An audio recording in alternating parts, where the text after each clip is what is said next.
Hey guys, welcome back to the channel. In today's video, I'm going to show you exactly how to link an external investment account to Lendingclub. You want a full picture of your finances in one place? Well, let's go over how to link your outside investment accounts directly to Lendingclub.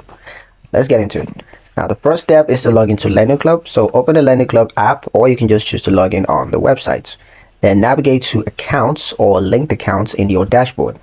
Next step is to select investment accounts. So now just choose add external account, and then from the list select your broker or investment provider. Could be Fidelity, Vanguard, or Schwab.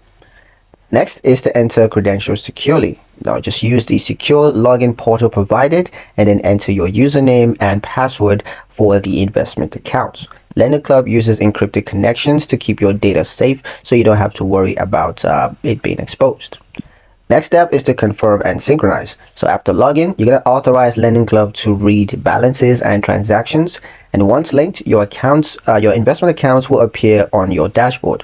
You're now going to see your holding values, asset allocations, and of course, performance trends. Next step is to manage and monitor. Use Lendingclub dashboard to track all assets in one place, to compare investment growth with your checking, savings, and loans, and also to spot opportunities to save or rebalance. And that's it. Your external investments are now synchronized into Lendingclub. In the next video, we're going to cover how to automate recurring deposits for long-term savings, so stay tuned to that video.